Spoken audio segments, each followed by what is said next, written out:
الحمد لله وكفى وسلام على عباده الذين اصطفى أما بعد فأعوذ بالله من الشيطان الرجيم بسم الله الرحمن الرحيم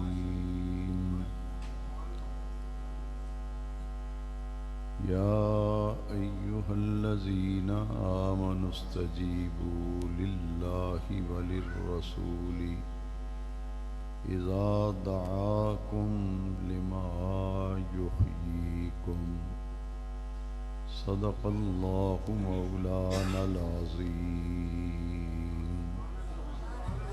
إن الله وملائكته يصلون على النبي يا أيها الذين آمنوا صلوا عليه وسلموا تسليما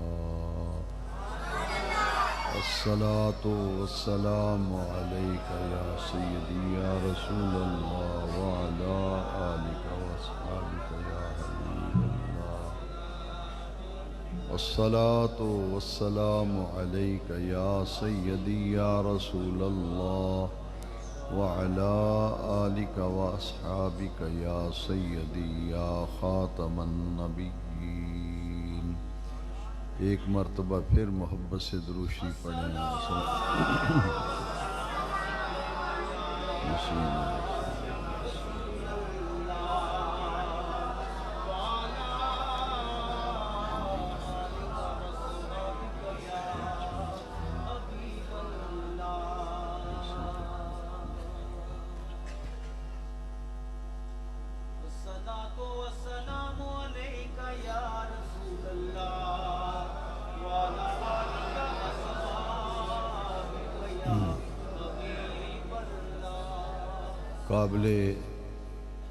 قابل صدر احترام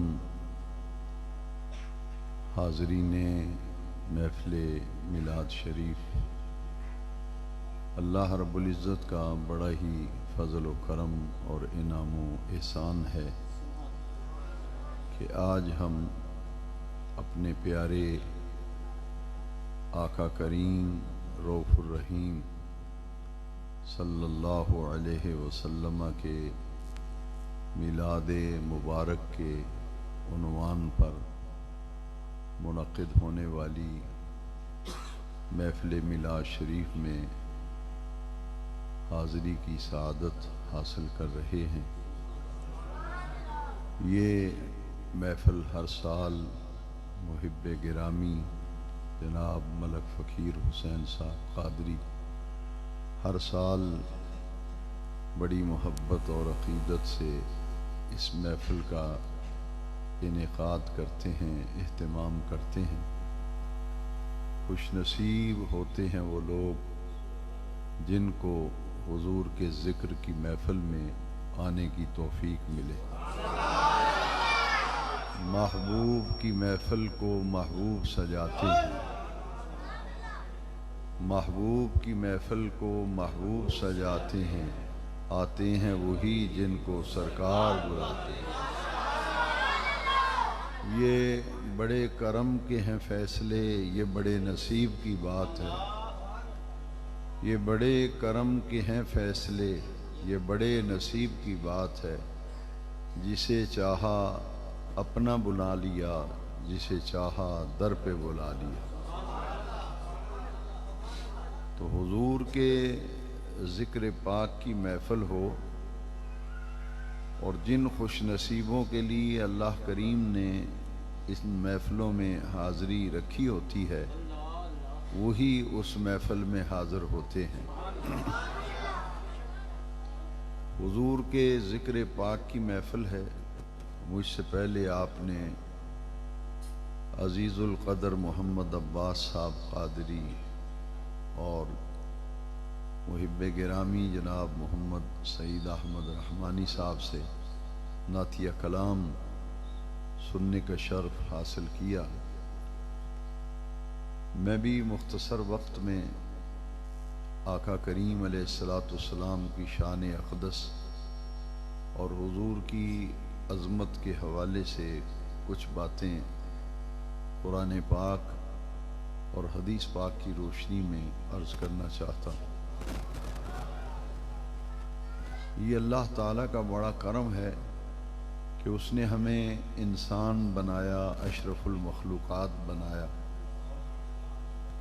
اور پھر اللہ کریم کا کرم ہوا کہ ہمیں انسان بنا کر اپنے محبوب کریم علیہ الصلاۃ والسلام کی ہمیں غلامی نصیب فرمائی، ہمیں کلمہ نصیب فرمایا، ہمیں حضور کی امت میں بنایا۔ یہ اس رب کریم کا بڑا ہی کرم ہے کہ ہمیں ایمان جیسی عظیم نعمت عطا فرمائی، قرآن مجید جیسی عظیم کتاب عطا فرمائی، اور ایسے رسول عطا فرمائے جن کو اللہ تبارک و تعالی نے تمام نبیوں اور رسولوں کا سردار اور امام بنایا،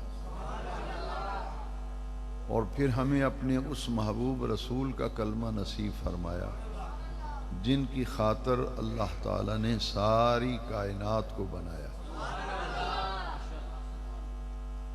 ساری کائنات اللہ نے اپنے محبوب کی خاطر بنائی، اور پھر ساری کائنات کو اللہ کریم نے اپنے محبوب کریم علیہ السلام کے نور سے تخلیق فرمایا۔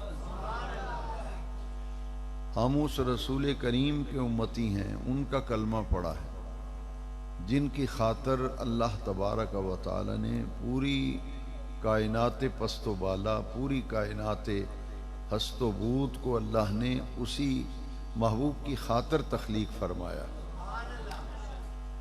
مواہب الدنیا میں یہ مشہور حدیث قدسی ہے کہ اللہ تبارک و تعالی نے فرمایا لولاک لما خلقت الافلاک، اے محبوب اگر آپ کو بنانا مقصود نہ ہوتا تو میں آسمان نہ بناتا۔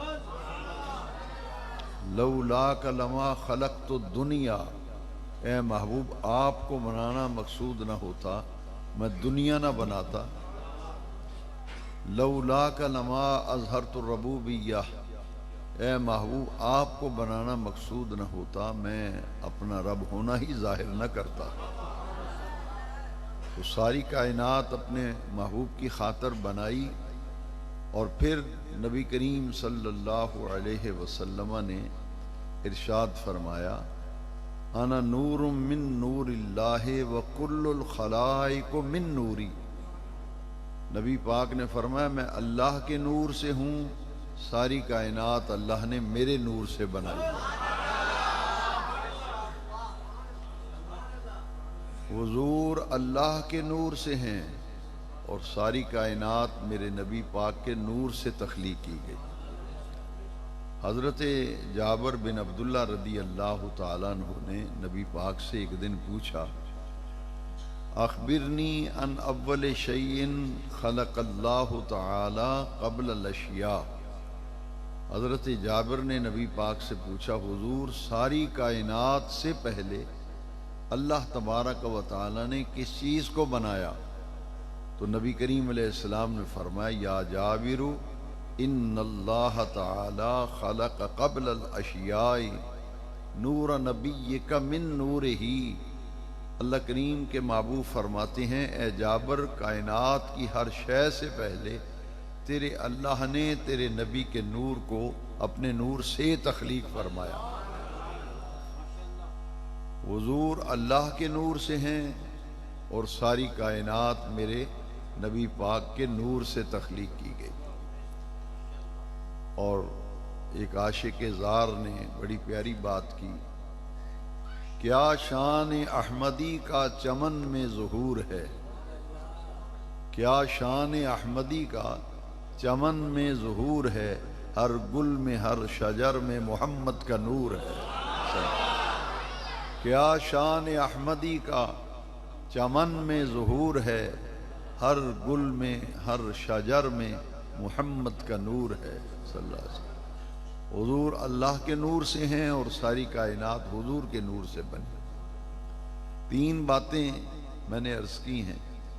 ایک یہ کہ ساری کائنات اللہ نے بنائی تو اپنے محبوب کی خاطر بنائی، اور جب کائنات کو تخلیق کرنے کا آغاز فرمایا تو ہر شے سے پہلے اللہ نے اپنے محبوب کے نور کو تخلیق کیا، اور پھر اسی نور محمدیہ سے پھر اللہ نے ساری کائنات کو بنایا۔ ہر شے سے پہلے حضور کا نور ہے۔ تو حضور کب سے ہیں؟ تفسیر روح البیان میں امام اسماعیل حقی نے لکھا ہے کہ ایک دن نبی کریم علیہ السلام نے حضرت جبریل امین سے پوچھا کہ جبریل بتاؤ تمہاری عمر کتنی ہے؟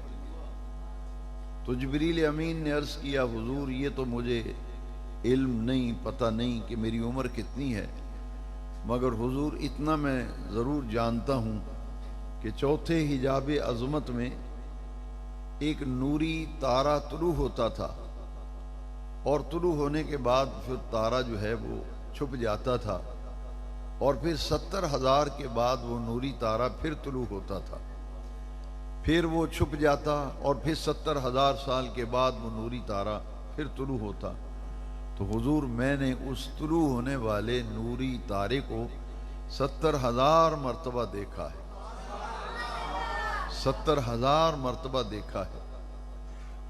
مجھے اپنی عمر کا تو علم نہیں، مگر نوری تارہ طلوع ہوتا تھا، پھر چھپ جاتا، پھر طلوع ہوتا، پھر چھپ جاتا، لیکن جب ایک مرتبہ طلوع ہوتا پھر چھپتا تو 70,000 سال کے بعد طلوع ہوتا تھا، پھر چھپتا، پھر 70,000 سال کے بعد طلوع ہوتا، اور میں نے اس کو 70,000 مرتبہ دیکھا ہے۔ امام اسماعیل حقی نے تفسیر روح البیان میں لکھا ہے کہ نبی کریم علیہ السلام نے مسکرا کر فرمایا فَبِعِزَّتِ رَبِّی، فَبِعِزَّتِ رَبِّی، فرمایا جبریل مجھے اپنے رب کی عزت کی قسم ہے، وہ نوری تارہ جو طلوع ہوتے تو دیکھتا تھا، 70,000 سال کے بعد طلوع ہوتا تھا، تو نے اسے 70,000 مرتبہ دیکھا ہے۔ فرمایا فَبِعِزَّتِ رَبِّی اَنَا ذَلِكَ الْكَوْكَبُ، مجھے اپنے رب کی عزت کی قسم وہ تارہ تو میں ہی تھا، وہ تو میرا ہی نور تھا۔ فَبِعِزَّتِ رَبِّی اَنَا ذَلِكَ الْكَوْكَبُ، وہ تارہ جو ہے وہ تو میرے ہی نور کا تارہ تھا، وہ میرے ہی نور کا تارہ تھا جو تو دیکھا کرتا تھا۔ تو ساری کائنات سے پہلے اللہ تبارک و تعالی نے ہمارے نبی کریم علیہ السلام کے نور کو تخلیق فرمایا۔ تو حضور کب سے نبی ہیں؟ ایک ہے میرے نبی پاک کا بنایا جانا، وہ ساری کائنات سے پہلے اللہ تعالیٰ نے حضور کا نور بنایا، اور ایک ہے میرے آقا کریم صلی اللہ تعالی علیہ وسلم کو نبوت عطا کیا جانا۔ تخلیق تو ساری کائنات سے پہلے حضور کی ہوئی، نور کائنات کی ہر شے سے پہلے بنایا گیا، تو حضور نبی کب بنائے گئے؟ یہ سوال تو صحابہ نے حضور سے بھی پوچھا تھا۔ سیاستہ میں بخاری اور مسلم کے بعد جس حدیث شریف کی کتاب کا درجہ ہے وہ جامع ترمذی ہے، تو سیاستہ میں تیسرے نمبر پر جامع ترمذی ہے، اس میں یہ حدیث شریف ہے کہ حضرت ابو ہریرہ رضی اللہ تعالیٰ عنہ حدیث کے راوی ہیں کہ حضور سے یہ پوچھا گیا متا وجبت لکن نبوت یا رسول اللہ صلی اللہ علیہ وسلم، حضور اللہ نے آپ کو نبی کب بنایا تھا، آپ نبی کب بنے تھے؟ اور دوسری روایت میں لفظ ہیں متا مستنت یا رسول اللہ، اے میرے آقا و مولا اللہ نے آپ کو نبوت کے تخت پر کب بٹھایا تھا، نبوت کی مسند پر آپ کب جلوہ گر ہوئے تھے؟ تو جب یہ پوچھا گیا تو میرے آقا کریم نے جواب میں فرمایا کنت نبیم و آدم بین الروح والجسد، میں اس وقت بھی نبی تھا جب آدم علیہ السلام کے جسم میں ابھی روح داخل نہیں کی گئی، میں اس وقت بھی نبی تھا۔ یہ آدم علیہ السلام کی تخلیق سے پہلے میرے آقا کی نبوت موجود تھی۔ اور دوسرے مقام پر جو حدیث کے لفظ ہیں وہ بھی بڑے ہی قابل غور اور قابل توجہ ہیں۔ اس حدیث کا مفہوم اور مضمون میں عرض کرتا ہوں کہ جب سرکار سے پوچھا گیا کہ آپ کو اللہ نے نبوت کے تخت پر کب بٹھایا تھا، آپ کو نبی اللہ نے کب بنایا تھا، تو میرے آقا کریم نے فرمایا کنت نبیم و آدم بین الماء والطین، کہ آدم علیہ السلام ابھی پانی اور مٹی کے درمیانی مرحلے میں تھے، میں اس وقت بھی نبی تھا۔ تو کائنات کی ہر شے سے پہلے حضور کا نور تخلیق کیا گیا، اور تخلیق آدم سے پہلے بھی حضور فرماتے ہیں کہ میں اس وقت بھی نبی تھا جب آدم علیہ السلام کی ابھی تخلیق مکمل نہیں ہوئی تھی۔ اور پھر میرے آقا کی حدیث شریف ہی حضور فرماتے ہیں انا اول خلقا و آخرہم بعثا، حضور فرمایا تخلیق ہونے میں میں اول ہوں اور بعثت میں میں آخر ہوں۔ مجھے اللہ نے کائنات کی ہر شے سے پہلے میرے نور کو تخلیق کیا، اور میری بعثت تمام نبیوں کے آخر میں ہے، اور اللہ کریم نے مجھے خاتم النبیین بنا کے بھیجا ہے۔ اور پھر نبی کریم علیہ السلام نے اپنی بعثت سب سے آخر میں آنے کا جو اظہار فرمایا، اس کے متعلق دو باتیں میں حدیث سے عرض کروں گا کہ حضور نبیوں میں سے بعثت کے اعتبار سے آخری نبی ہیں، تخلیق کے اعتبار سے حضور اول ہیں، اور بعثت کے اعتبار سے حضور آخر ہیں۔ اور نبی کریم علیہ السلام نے اپنے آخری نبی ہونے کی صراحت فرمائی، حدیث شریف میں موجود ہے۔ حضور نے فرمایا انا خاتم النبیین لا نبی بعدی۔ یہ جو ختم نبوت کا عقیدہ ہے مسلمانوں کا، وہ یہ ہے کہ حضور اللہ کے آخری نبی ہیں، اور آپ پر نبوت کا دروازہ بند کر دیا گیا، قیامت تک اب کوئی نیا نبی پیدا نہیں ہوگا۔ حضور نے فرمایا انا خاتم النبیین لا نبی بعدی، میں نبیوں میں سے آخری نبی ہوں، اور میرے بعد قیامت تک اب کوئی نیا نبی پیدا نہیں ہوگا۔ پھر حضور نے اس عقیدے کو اور واضح فرمایا انا خاتم النبیین لا نبی بعدی ولا رسول بعدی ولا کتاب بعدی ولا امت بعدی۔ حضور نے فرمایا میں آخری نبی ہوں، میرے بعد کوئی نیا نبی پیدا نہیں ہوگا، میرے بعد کوئی نیا رسول پیدا نہیں ہوگا، اور قرآن مجید آخری کتاب ہے، اس کتاب کے بعد کوئی اور آسمانی کتاب نہیں آئے گی، اور تم میری امت تمام امتوں میں سے، میری امت فرمایا آخری امت ہے، اس امت کے بعد قیامت تک کوئی اور امت نہیں ہوگی۔ اور پھر اسی عقیدہ ختم نبوت کو حضور نے واضح فرمایا، اور یہ حدیث شریف وہ ہے جو خاتم النبیین کا معنی اور مفہوم ہے، اس کو بڑا واضح کرتی ہے یہ حدیث۔ نبی کریم علیہ السلام نے فرمایا انا آخر الانبیاء وانتم آخر الامم، فرمایا میں نبیوں میں سے آخری نبی ہوں، تم امتوں میں سے آخری امت ہو۔ حضور نبیوں میں سے آخری نبی، اور حضور کی امت تمام امتوں میں سے آخری امت ہے۔ اب سنیے، یہ امت جو سب سے آخر میں آئی، میرے نبی کریم علیہ السلام کی یہ عظمت شان ہے اور یہ مقام ہے کہ حضور تمام نبیوں کے بھی نبی ہیں، تمام رسولوں کے بھی رسول ہیں، سید المرسلین ہیں، امام الانبیاء ہیں، سید الانبیاء ہیں، انبیاء و مرسلین کے میرے آقا سردار بھی ہیں، انبیاء و مرسلین کے میرے آقا امام بھی ہیں۔ تو آپ بعثت کے اعتبار سے آخر ہیں، لیکن آدم علیہ السلام سے حضرت عیسیٰ تک تمام انبیاء کرام پر میرے نبی کریم علیہ السلام کو فضیلت عطا کی گئی۔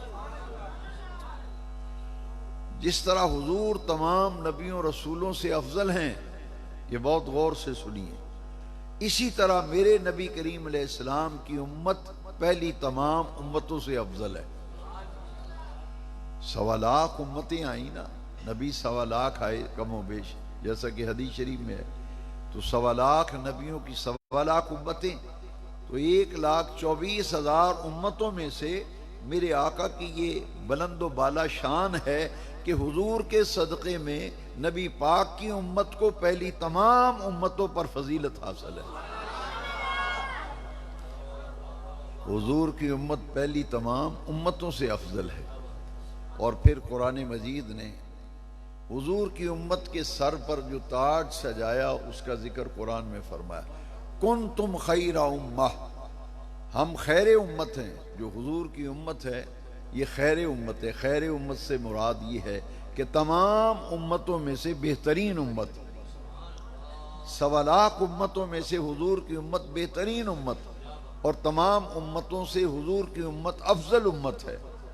تو جس طرح حضور کو تمام نبیوں پر فضیلت ہے، حضور کی امت کو پہلے تمام نبیوں کی امتوں پر فضیلت حاصل ہے، اسی طرح میرے نبی کریم علیہ السلام کے صحابہ کرام کو پہلے تمام نبیوں کے صحابہ پر فضیلت حاصل ہے۔ یہ حضور کی بدولت ہے نا۔ میں نے جہاں سے بات شروع کی تھی کہ کائنات کی ہر شے حضور کی وجہ سے تخلیق کی گئی۔ حضور باعث تخلیق کائنات ہیں، باعث تخلیق کائنات ہیں، باعث وجہ کائنات ہے۔ کائنات کی ہر شے حضور کی خاطر بنائی گئی۔ تو جب کائنات کی ہر شے حضور کی خاطر بنائی گئی تو حضور کی امت کو فضیلت بھی حضور کی خاطر عطا کی گئی۔ اس امت کو افضل بنایا تو حضور کی وجہ سے بنایا گیا کہ یہ حضور کی امت ہے، اس لیے فضیلت ملی۔ تو 1.25 لاکھ انبیاء کے صحابہ ہیں، 1.25 لاکھ نبیوں کے صحابہ ہیں، مگر میرے نبی کریم علیہ السلام کے صحابہ کو 1.25 لاکھ نبیوں کے صحابہ پر فضیلت حاصل ہے۔ اور حضور کی حدیث شریف موجود ہے، میں عرض کرتا ہوں، نبی کریم علیہ السلام نے فرمایا فضل صحابتی علی صحابت الانبیاء والمرسلین کفضلی علیہم، فرمایا لوگوں جس طرح مجھے تمام نبیوں رسولوں پیغمبروں پر برتری، فضیلت، افضلیت حاصل ہے، اسی طرح میرے تمام صحابہ کو پہلے تمام نبیوں کے صحابہ پر فضیلت حاصل ہے۔ تو معلوم یہ ہوا کہ جس کو جو عزت ملی، جس کو جو مقام ملا، جس کو جو شرف ملا، وہ صدقہ ہے میرے آقا کریم کے میلاد پاک کا۔ اگر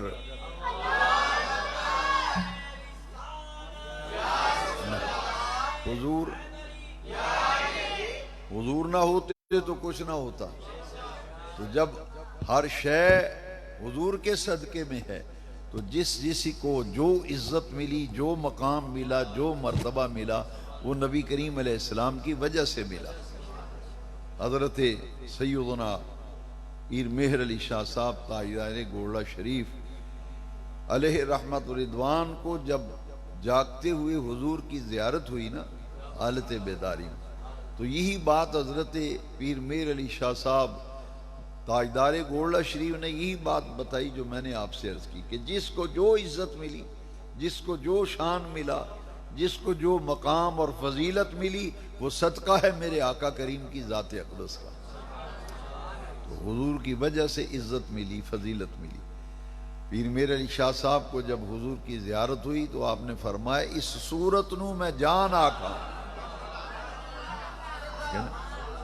تو حضور کا جلوہ زیبا سامنے تھا، حضور کا چہرہ پاک سامنے تھا نظروں کے، حضور کا دیدار کر رہے ہیں، زیارت کر رہے ہیں جاگتے ہوئے حالت بیداری میں۔ تو تاجدار گھوڑا فرماتے ہیں اس صورت نو میں جان آکھاں، جان آکھاں کہ جانے جہان آکھاں، سچ آکھاں تے رب دی شان آکھاں، جس شان تو شانہ سب بنے۔ سچ آکھاں تے رب دی جس شان تو شانہ۔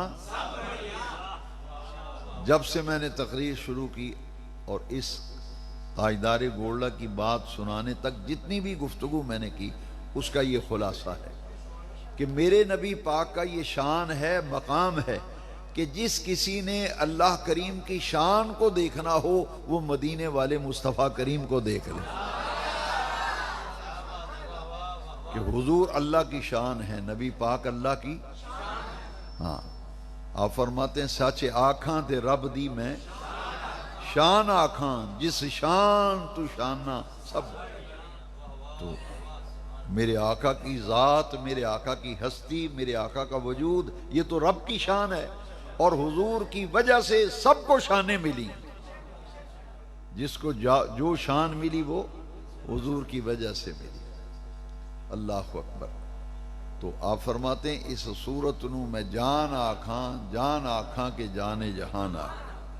اور الحمدللہ جتنے بھی اللہ کے ولی ہیں نا، اولیاء اللہ، داتا گنج بخش کو دیکھ لیں، بابا فرید صاحب کو دیکھ لیں، پاک پتن حضرت سلطان العارفین سیدنا سلطان باہو کو دیکھیں علیہ رحمہ، جتنے بھی اولیاء اللہ، سرکار غوث پاک شہنشاہ بغداد، پیران پیر دستگیر غوث الثقلین میرا محی الدین ابو محمد الشیخ السید عبد القادر جیلانی رضی اللہ، جتنے خواجہ غریب نواز معین الدین اجمیری، حضرت مخدوم علاء الدین صابر کلیری، خواجہ نظام الدین اولیاء، جتنے بھی اولیاء اللہ ہیں سب کا یہی عقیدہ ہے، سب کا یہ نظریہ ہے. تاجدار گولڈا نے تو کہا کہ اس صورت نو میں جان آکھاں کہ جانے کہ حضور تمام جہان کی جان ہے میرے آقا. سچ آکھاں تے رب دی شان آکھاں. اب اعلیٰ حضرت سیدنا امام احمد رضا خان فاضل و محدث بریلوی جو بات تاجدار گولڈا نے کی وہی بات میرے امام احمد رضا نے کی، لیکن ان کا اپنا انداز ہے. بھئی امام احمد رضا تو مجدد وقت ہیں، 14ویں صدی کے مجدد اعظم ہیں. امام احمد رضا حنفی قادری نور اللہ مرقدہ. آپ کیا فرماتے ہیں؟ آپ حضور کی ذات اقدس کے بارے میں تاجدار مدینہ سرور قلب و سینہ، ناطق وحی رسول الثقلین، تاجدار کائنات آمنہ کے لال، مکے کے شہر یار، مدینے کے تاجدار، میرے آقا کریم کے بارے میں اعلیٰ فرماتے ہیں اللہ کی سر تب قدم شان ہے یہ. یہی بات گولڈے والے تاجدار گولڈا پیر میرے علی شاہ صاحب، سچ آکھاں تے رب دی شان. اعلیٰ حضرت کہتے ہیں اللہ کی سر تب قدم شان ہے یہ، انسا نہیں انسان وہ انسان ہے یہ. انسا نہیں انسان وہ انسان ہے یہ. یعنی پوری انسانیت میں آدم علیہ السلام سے لے کر صبح قیامت تک جو آخری انسان پیدا ہوگا میرے نبی پاک کا یہ شان ہے، یہ مقام ہے. پوری نسل انسانی میں، پورے عالم بشریت میں میرے نبی پاک جیسا نہ کوئی ہوا ہے، نہ صبح قیامت تک حضور جیسا کوئی ہو سکتا ہے. میرے آقا کی بشریت بے مثل ہے، بے مثال ہے. اعلیٰ حضرت کہتے ہیں اللہ کی سر تب قدم شان ہے یہ، انسا نہیں انسان وہ انسان ہے یہ.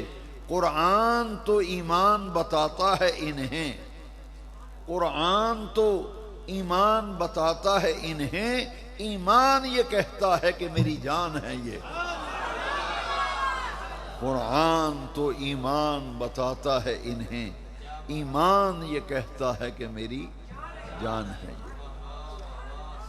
ایمان یہ کہتا ہے کہ میری جان ہے یہ.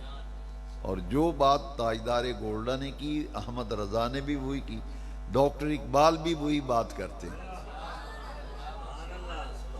کیونکہ سب ہم عقیدہ ہیں نا، پیر بھائی ہیں سب، عقیدے کے اعتبار سے سب کا عقیدہ وہی ہے.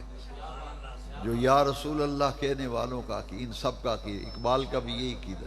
دیکھیے یہ بات جو اعلیٰ حضرت نے کی ہے کہ قرآن تو ایمان بتاتا ہے انہیں، اور ایمان یہ کہتا ہے کہ میری جان. ایمان کہتا ہے کہ حضور میری جان ہے، اور قرآن کہتا ہے کہ حضور ایمان ہے، اور ایمان یہ کہتا ہے کہ میری جان ہے، یہ حضور میری جان ہے. اور ڈاکٹر اقبال نے یہی بات کی. دیکھیے اقبال کیا کہتے ہیں.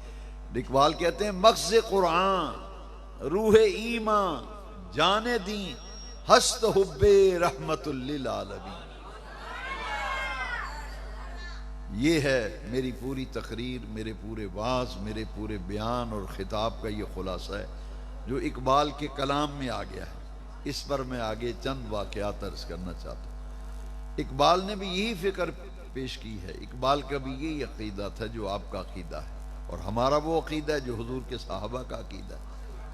اقبال کہتے ہیں مغز قرآن روح ایمان جان دین ہست حب رحمت للعالمین۔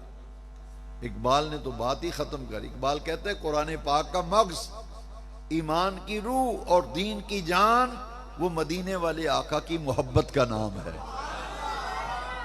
قرآن کا مغز، ایمان کی روح، دین کی جان، مدینے والے آقا کی محبت، حضور کا پیار، حضور کا عشق، یہ قرآن کا مغز ہے، یہ ایمان کی روح ہے، یہ دین کی جان ہے۔ اور یہی عقیدہ میرے نبی پاک کے صحابہ کرام کا تھا۔ دیکھیے ایک طرف نماز ہے، ایک طرف حضور کی ذات ہے۔ یہی ایمان صحابہ کا تھا کہ ایمان کی جان تو حضور کی ذات اقدس ہے، قرآن کا مغز تو حضور کی ذات ہے، دین کی روح بھی حضور کی ذات ہے۔ اس لیے یہ بات تو سمجھ میں آتی ہے کہ حضور کا احترام، حضور کا عزت صحابہ کیسے کرتے تھے۔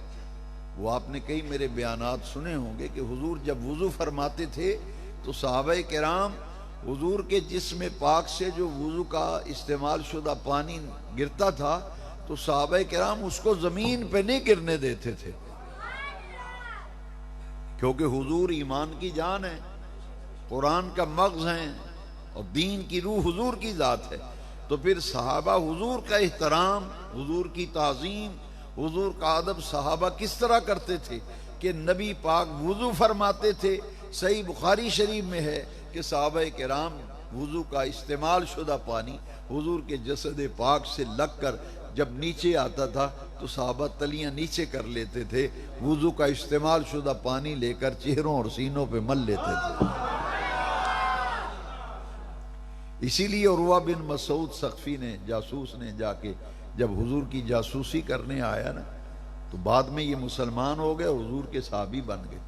یہ کفار مکہ کی طرف سے حضور کی جاسوسی کرنے آئے تھے کہ نبی پاک کے ساتھ کتنے بندے ہیں، اسلحہ کتنا ہے، ارادہ کیا ہے۔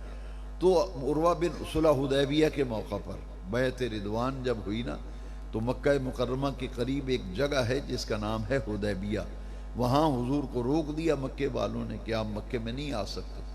تو ہجرت کے 6 سال بعد مکہ پاک سے جب ہجرت فرما کے سرکار گئے تو 6 سال بعد حضور کعبے کی زیارت کے لیے احرام باندھ کر عمرے کی نیت سے آئے تو مکے والوں نے روک دیا کہ آپ مکے میں نہیں آ سکتے۔ حضرت عثمان غنی رضی اللہ عنہ کو حضور نے اپنا سفیر بنا کر مذاکرات کے لیے مکہ شریف بھیجا تھا۔ تو عروہ بن مسعود حضور کی جاسوسی کرنے آیا تھا کہ مسلمان لڑنے کے لیے آئے ہیں، کیا ارادہ ہے ان کا، ان کے ساتھ تعداد کتنی ہے، کتنے آدمی ہیں، اسلحہ کتنا ہے، نیزے کتنے ہیں، تلواریں کتنی ہیں، تیر کتنے ہیں۔ وہ جاسوسی کرنے آیا نا جب عروہ بن مسعود، اور یہ جاسوس عام جاسوس نہیں تھا۔ بخاری شریف میں لکھا ہے کہ اس نے روم کے بادشاہ کی بھی جاسوسی کی تھی، ایران کے بادشاہ کی جاسوسی کی تھی، حبشے کے بادشاہ کی جاسوسی کی تھی۔ آپ اندازہ فرماؤ ایسا بڑا جاسوس جس نے بادشاہوں کی جاسوسی کی ہوگی وہ کتنا بڑا جاسوس ہوگا۔ اور جب وہ جاسوسی کرنے آیا نا تو واپس گیا تو مکے والوں نے پوچھا ہمارے لیے کیا خبر لے کے آیا ہے، کیا جاسوسی کر کے آیا ہے۔ وہ جب واپس آیا تو اس نے کہا بھائی دیکھو باقی باتیں تو میں نہیں بتاتا، لیکن اتنا تم سے ضرور کہوں گا کہ مسلمانوں کے نبی سے اور ان کے غلاموں سے لڑنے کی غلطی نہ کر بیٹھنا، ان سے لڑنے کی غلطی نہ کرنا۔ قریش مکہ کو بڑا تعجب ہوا تو انہوں نے کہا کہ ہم تعداد میں ہم سے زیادہ ہیں کوئی؟ انہوں نے کہا نہیں، تعداد بھی تم سے زیادہ نہیں۔ کیا اسلحہ زیادہ ہے، سامان حرب و جنگ زیادہ ہے؟ کہا سامان جنگ بھی تم سے زیادہ نہیں ہے۔ کیا ہم سے زیادہ وہ طاقتور ہیں؟ کہا تم سے طاقتور ہیں، وہ تو کمزور ہیں فاقے کر کر کے۔ تو الفقر فخری، یہ تو صحابہ کرام کی شان تھی نا۔ تو انہوں نے کہا کہ پھر ہمیں تو روکتا کیوں ہے لڑنے سے، کیوں ان سے لڑنے کی غلطی کرنا؟ اس نے کہا ایک چیز میں ایسی دیکھ کے آیا ہوں جس کی وجہ سے تمہیں کہتا ہوں۔ وہ کہا کہ ہمیں بھی تو کچھ بتانا کہ کیا دیکھ کے آئے۔ لو سنیے، بخاری کے اندر یہ حدیث ہے۔ اس نے کہا رئی تو کیسرا فی ملک ہی و کسرا فی ملک ہی و نجاشیہ فی ملک ہی۔ یہ بخاری کی حدیث میں پڑھ رہا ہوں۔ وہ جاسوس کہتا ہے میں نے روم کے بادشاہ کی جاسوسی کی، میں نے ایران کے بادشاہ کسرا کی جاسوسی کی، میں نے حبشے کے بادشاہ نجاشی کی میں نے جاسوسی کی، میں نے دنیا کے کسی بادشاہ کی وہ تعظیم ہوتے نہیں دیکھی جو غلامان محمد اپنے آقا کی تعظیم کرتے ہیں۔ میں نے تو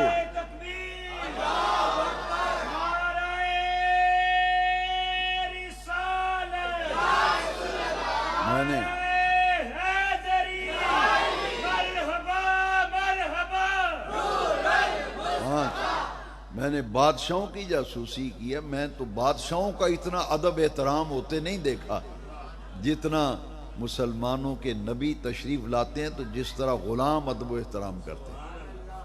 اب انہوں نے قریش مکہ نے کہا، رؤسائے مکہ نے، کہ ہمیں بھی تو کچھ بتا۔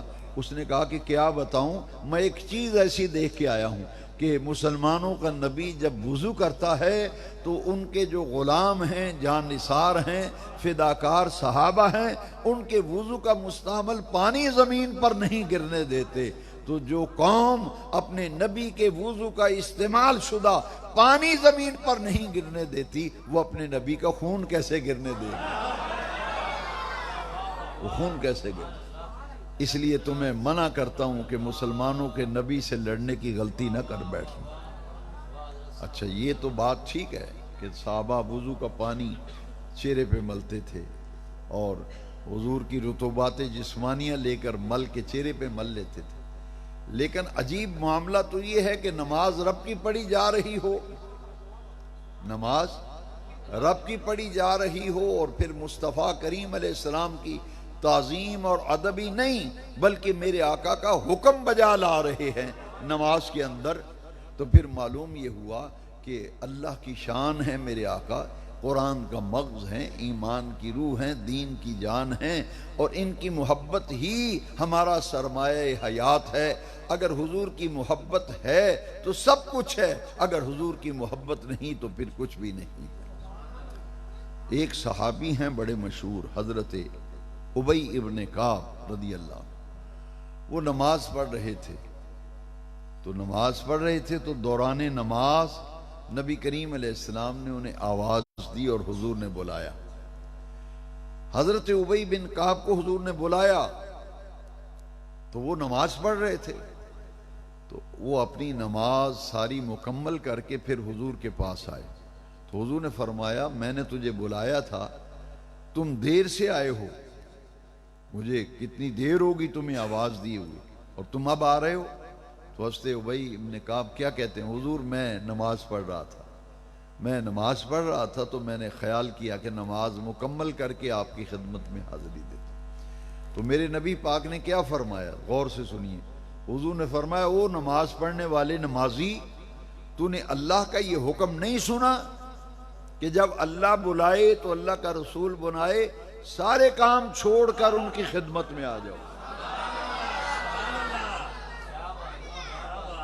کوئی نماز بھی پڑھ رہا ہو، حضور بلائیں تو حکم یہ ہے کہ نماز وہیں چھوڑ کر سیدھے حضور کی بارگاہ میں جاؤ، اور جب حضور بلائیں تو نماز چھوڑ کر جانے کا حکم ہے۔ تو حضور نے فرمایا، تو نے اللہ کا یہ حکم نہیں سنا نمازیہ، نماز پڑھ رہا ہے تو نماز پڑھ کے آیا، تو نے اللہ کا حکم نہیں سنا؟ حضور نے آیت کریمہ پڑھی، تو نے اللہ کا یہ حکم نہیں سنا، استجیبوا للہ وللرسول اذا دعاکم لما یحییکم، فرمایا یا ایھا الذین آمنوا استجیبوا للہ وللرسول اذا دعاکم، فرمایا نماز پڑھنے والے تو نے قرآن کی آیت نہیں سنی، اللہ کا یہ حکم نہیں سنا کہ اے ایمان والو، جب اللہ بلائے یا اللہ کا رسول بلائے تو لیت و لال سے کام نہ لیا کرو، ہر کام چھوڑ کر فوراً ان کی خدمت میں حاضر ہو جائے گا۔ حضور نے آیت پڑھی، فرمایا تو نے یہ حکم نہیں سنا، یعنی نماز کے اندر اگر سرکار بلائیں، میں آپ کو ایک مثال دیتا ہوں کہ آپ نماز پڑھ رہے ہیں، کوئی بھی نماز پڑھ رہا ہے، وہ رکوع میں گیا ہے، اس نے ایک دفعہ ابھی پڑھا ہے سبحان ربی العظیم، ابھی صرف ایک دفعہ پڑھا ہے، ادھر سے حضور کی آواز آ گئی، حضور نے بلایا، اب حکم کیا ہے، آگے سبحان ربی الاعلیٰ پڑھیں گے نہیں پڑھ سکیں گے، ایک دفعہ پڑھا ہے سبحان ربی العظیم اور حضور کا بلاوا آ گیا، اب حکم یہ ہے یہی نماز چھوڑ دو، اس کے آگے پڑھنے کی اجازت نہیں، جاؤ نبی کریم کی بات سنو۔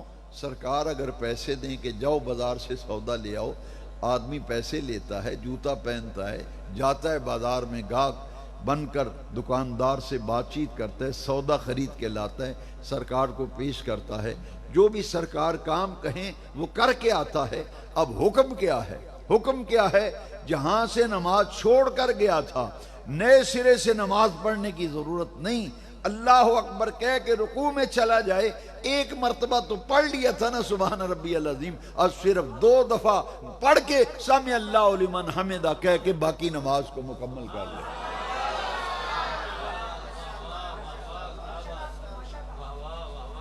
کہ نماز کے اندر حضور بلائیں، بازار جاؤ، سودا لاؤ، بات چیت کرو، کام کر کے آؤ، جہاں نماز چھوڑی تھی نئے سرے سے پڑھنے کی ضرورت نہیں، وہیں سے پڑھ کے آگے اپنی نماز مکمل کر۔ کیوں؟ اس لیے کیوں نہیں نماز ٹوٹی؟ حضور نے بلایا، سودا بھی منگوایا، نماز ٹوٹی نہیں، فرق نہیں پڑا۔ کیوں؟ نماز نام ہے اللہ رسول سے ہم کلام ہونے کا۔ تو نماز میں حضور بلائیں تو حکم یہ ہے کہ نماز چھوڑ دو اور جاؤ۔ اور پھر ایک اور نقطہ بھی اس آیت سے معلوم ہو گیا کہ ذاتیں 2 ہیں، ایک اللہ کی ذات اور ایک اللہ کے محبوب رسول کی ذات، 2 ذاتیں ہیں نا، ایک خدا کی ذات، ایک حضور کی ذات۔ لیکن اللہ کریم نے اس آیت کے اندر 2 ذاتیں ہیں تو صیغہ گرامر کے اعتبار سے تثنیہ کا آنا چاہیے، 2 کا صیغہ آنا چاہیے، 2 کا صیغہ نہیں آیا، صیغہ آیا واحد کا۔ آیت یوں ہونی چاہیے تھی کیونکہ 2 ذاتیں ہیں، اللہ کی ذات، اللہ کے رسول کی ذات۔ یا ایھا الذین آمنوا استجیبوا للہ وللرسول اذا دعواکم، 2 تثنیہ کا صیغہ 2 کے لیے آتا ہے، تو یہ یہاں اس آیت میں تثنیہ کا 2 کا صیغہ نہیں، صیغہ واحد کا ہے۔ کیوں؟ اس لیے اذا دعاکم فرمایا، میں بلاؤں، اللہ فرماتا ہے میں بلاؤں یا میرا رسول بلائے فوراً آیا کرو، صیغہ واحد کا استعمال کیا، فرمایا میرا بلانا میرے رسول کا بلانا ہے، میرے رسول کا بلانا میرا بلانا۔ کوئی الگ الگ بلاوا نہ سمجھ بیٹھے کہ خدا کا بلاوا الگ ہے، رسول کا بلاوا الگ ہے۔ صیغہ بے نیاز رب نے قرآن میں واحد کا استعمال کیا تاکہ پتہ چل جائے اللہ کا بلاوا رسول کا بلاوا ہے، رسول کا بلاوا خدا کا بلاوا ہے۔ 2 بلکہ 3 مثالیں قرآن شریف سے میں دے کے پھر ختم کرتا ہوں کہ اللہ کا بلاوا، رسول کا بلاوا، رسول کا بلاوا، یعنی ذاتیں 2 ہیں، ذاتیں، لیکن دونوں ذاتوں کی اطاعت ایک اطاعت ہے، دونوں کا حکم ماننا ایسے ہے، حضور کا حکم ماننا تو ایسے اللہ کا حکم ماننا۔ حضور کا بلاوا خدا کا بلاوا، خدا کا بلاوا رسول کا بلاوا، ایک ہی بلاوا ہے۔ اذا دعاکم قرآن بتا رہا، 1400 صحابہ نے بیعت رضوان حضور کے ہاتھ پہ ببول کے درخت کے نیچے حضور تنے سے ٹیک لگا کے بیٹھے ہوئے تھے، 1400 صحابہ نے حضور کے ہاتھ پہ بیعت کی تھی۔ تو اللہ کریم نے قرآن میں کیا فرمایا؟ بیعت تو 1400 صحابہ حضور کے ہاتھ پہ کر رہے ہیں، صحابہ نے کس کے ہاتھ پہ بیعت کی تھی؟ نبی کریم علیہ السلام، حضور کے ہاتھ پہ صحابہ بیعت کر رہے ہیں۔ تو اللہ کریم قرآن میں فرماتا ہے، دیکھیے 26ویں پارے میں اللہ تعالیٰ نے فرمایا ان الذین یبایعونک انما یبایعون اللہ، محبوب جو تیرے ہاتھ پہ بیعت کرتے ہیں، تیرے ہاتھ پہ کب بیعت کرتے ہیں؟ یہ تو اللہ کے ہاتھ پہ بیعت کرتے ہیں۔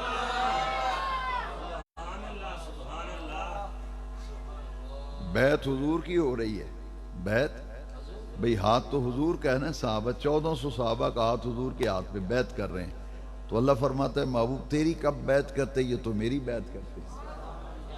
تو حضور کی بیعت اللہ کی بیعت۔ پھر نبی کریم صلی اللہ علیہ وسلم نے غزوہ بدر میں ریت کی مٹھی حضور نے بھری نا، کنکر اور ریت پکڑ کے حضور نے کفار کی طرف پھینکی، فرمایا شاہت الوجوہ، تو بے نیاز رب کو اپنے محبوب کی یہ ادا بڑی پسند آئی۔ اللہ کریم نے پھر قرآن میں آیت نازل کر دی، وَمَا رَمَيْتَ إِذْ رَمَيْتَ وَلَكِنَّ اللَّهَ رَمَا۔ اے محبوب یہ مٹھی ریت کی اور کنکروں کی اٹھا کر آپ نے کب پھینکی؟ یہ تو اللہ نے پھینکی ہے بھائی، ان کی بیعت اللہ کی بیعت، ان کا پھینکنا اللہ کا پھینکنا، ان کا بلانا اللہ کا بلانا۔ ذاتیں دو ہیں۔ اور پھر ایک آیت کریمہ میں اور عرض کر دیتا ہوں، ایک بات ہو، وقت اتنا ہی ہے، اطیع اللہ و اطیع الرسول۔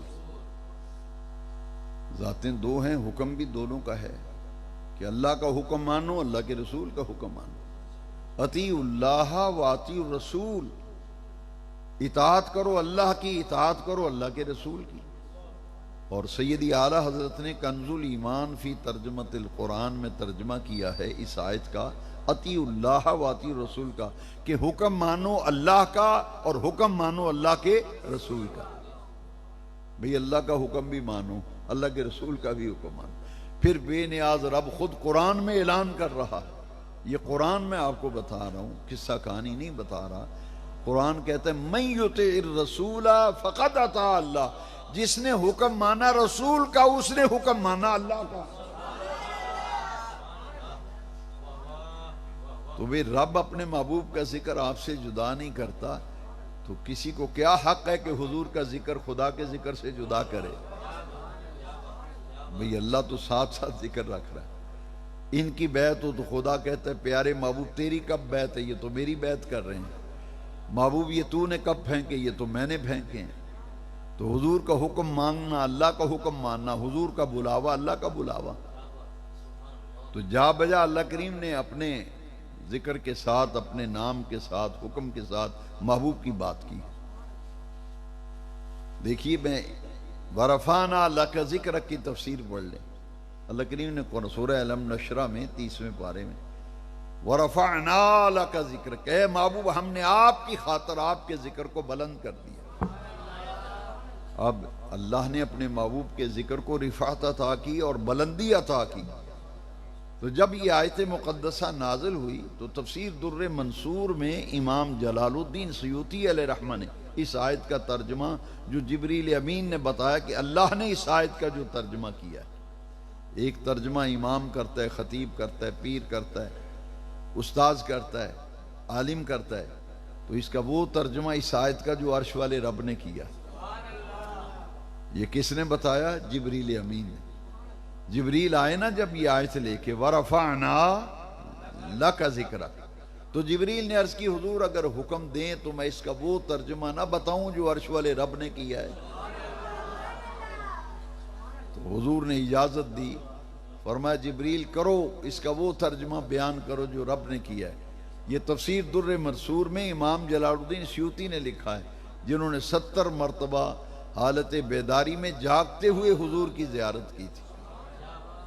جبریل نے کیا عرض کیا؟ حضور اللہ پاک فرماتا ہے رفعنا لک ذکرک کا معنی ہے اذا ذکرت ذکرت معی۔ اللہ فرماتا ہے محبوب جہاں میرا ذکر ہوگا ساتھ آپ کا بھی ذکر ہوگا۔ اذا ذکرت ذکرت معی، پیارے محبوب جہاں میرا ذکر ہوگا وہاں ساتھ آپ کا بھی ذکر ہوگا۔ اور اسی تفسیر در منصور میں دوسری حدیث قدسی وہ بھی سن لے۔ اللہ کریم نے فرمایا اے پیارے محبوب من ذکرنی ولم یذکرک فلیس لہ فی الجنت نصیب۔ رب نے فرمایا پیارے محبوب جو میرا ذکر تو کرے، اللہ فرماتا ہے جو میرا ذکر تو کرے، ولم یذکرک، پیارے محبوب تیرا ذکر نہ کرے، فلیس لہ فی الجنت نصیب، اس کے نصیب میں جنت ہے ہی نہیں۔ جو میرا ذکر کرے محبوب مگر تیرا ذکر نہ کرے۔ تو حضور کا ذکر خدا کے ذکر کے ساتھ۔ آپ کتنے خوش نصیب ہیں کہ اللہ کریم نے آپ کو اپنے محبوب کریم کی محبت، حضور کا پیار، حضور کے عشق والا عقیدہ عطا کیا ہے۔ اللہ تعالیٰ اس محفل میلاد کو قبول فرما کر بانیان محفل کو، ان کے تمام اہل خانہ کو اور جتنے بھی عاشقان رسول محفل میں محبت لے کر پیار لے کر آئے ہیں، اللہ سب کو جزائے خیر دے، سب کی حاضری ذکر مصطفیٰ کی محفل میں قبول ہو۔ وآخر دعوانا ان الحمد للہ۔